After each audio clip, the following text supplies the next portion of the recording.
Hello viewers, welcome to my channel. Today's video is about Raila Odinga. When the history of Kenya is written, one name will always stand out among the country's most influential political leaders, Raila Amolo Odinga.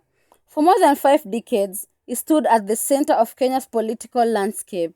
He was loved by millions, criticized by others, imprisoned for his beliefs, and admired across Africa for his determination and resilience. His story is one of the courage, sacrifice, hope, disappointment, and an unending struggle for democracy. Raila Amolo Odinga was born on 7th of January 1945 in Maseno, Kisumu County, during a time when Kenya was still under British colonial rule. He was born into a family that was already making history. His father, Jaramogi Oginga Odinga, was one of Kenya's greatest freedom fighters and later became the country's first vice president after independence in 1963. His mother, Mary Juma Odinga, was known as a caring and disciplined woman who raised her children with strong values. Raila came from a large family with several brothers and sisters. Among the best known are his elder brother Oburu Odinga and his sister Ruth Odinga. In 1973, Raila married Ida Odinga, whom he had met while they were both associated with the University of Nairobi. Together they had 4 children. Firstborn son was the late Fidel Castro Odinga, the second child was Mary Odinga, the third child Raila Odinga Jr. and the youngest Winnie Odinga. Growing up, young Raila witnessed political meetings, discussions about freedoms and the dream of an independent Kenya. Unlike many children, politics was part of his everyday life. Watching his father dedicate his life to public service planted a seed that would eventually shape Raila's own future. After completing his early education in Kenya, Raila traveled to East Germany to study mechanical engineering. He graduated successfully and returned home equipped with technical knowledge and a desire to help build a better Kenya. Before becoming a full-time politician, he worked as an engineer and in public service. However, Kenya's political climate soon changed the direction of his life. During the rule of President Daniel Arap Moi, Kenya was governed under a one-party system. Political opposition was discouraged, and many people who criticized the government faced arrest. Raila became one of the most outspoken advocates for democratic reforms. In 1982, after an attempted coup against the Moi government, Raila was arrested. Although he denied participating in the coup, he was detained without trial for several years. Life in detention was extremely difficult, but instead of breaking his spirit, it strengthened his determination to fight for justice and democracy. After his release, he continued demanding political reforms. As pressure mounted, he eventually left Kenya and lived in exile for a period, including in Norway. Even while abroad, Raila continued speaking out against dictatorship and calling for democratic change. When Kenya reintroduced multi-party politics in the early 1990s, Raila returned home. In 1992, he was elected Member of Parliament for Lang'ata constituency. This victory marked the beginning of a remarkable parliamentary career that would last for decades. Raila quickly became one of the country's most recognizable opposition leaders. His speeches attracted huge crowds, and his message of reform resonated with many Kenyans who desired political change.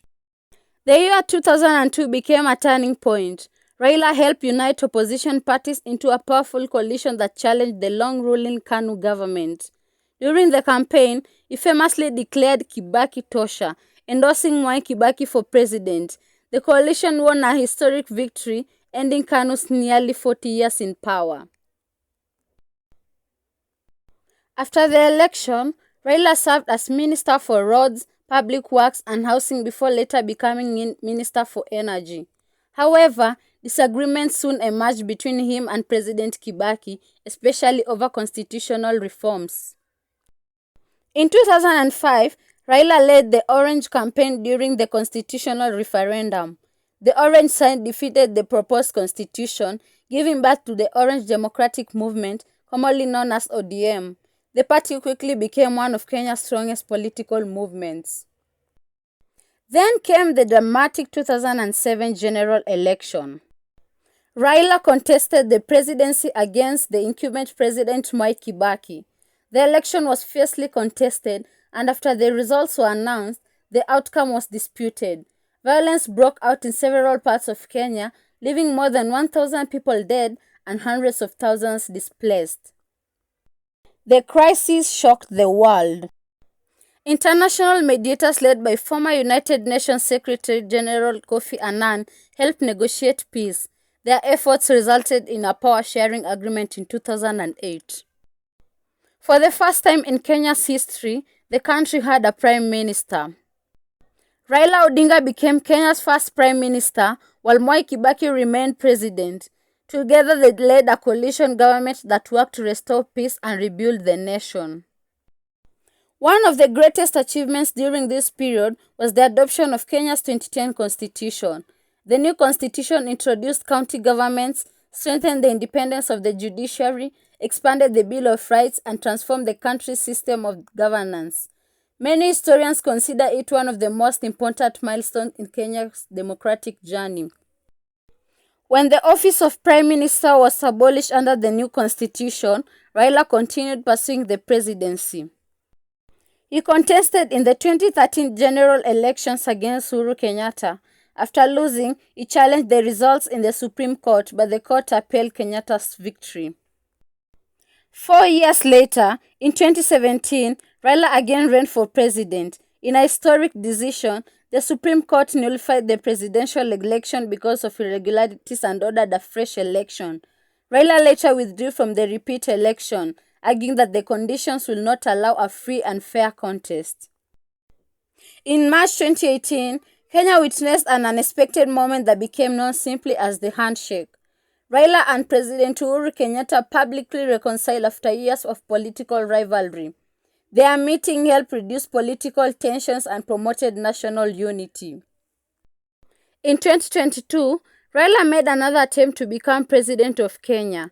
He lost to William Ruto and once again challenged the election results before the Supreme Court. The court upheld Ruto's victory. Despite repeated electoral defeats, Raila remained one of the country's most influential political figures. To millions of supporters, he symbolized resilience and the struggle for democratic reforms. To his critics, he remained a formidable political opponent whose influence could never be ignored. Raila was also a devoted family man. He was married to Ida Odinga, who stood beside him throughout his years of political struggles, imprisonment, campaigns, victories, and disappointments. Together, they raised a family while living much of their lives in the public eye. In his later years, Raila continued participating in national and continental affairs, speaking about democracy, good governance, and Africa's future. Even after decades in politics, he remained active and engaged in public life. Raila Odinga unfortunately passed away on 15th of October 2025 at the age of 80. He suffered a cardiac arrest while in Kerala, India, where he was receiving medical treatment. Following reports of his death in October 2025, Kenyans and leaders from across Africa paid tribute to his long political career and his role in shaping Kenya's democratic journey. His supporters remembered him as a fearless reformer willing to sacrifice his freedom for political change, while others reflected on his lasting influence on the country's history. Whether celebrated or criticized, one fact remains clear: Raila Amolo Odinga changed the course of Kenyan politics. His life was marked by determination, sacrifice, and an unwavering commitment to the ideals he believed in. His story continues to inspire debate about leadership, democracy, justice, and the future of Kenya.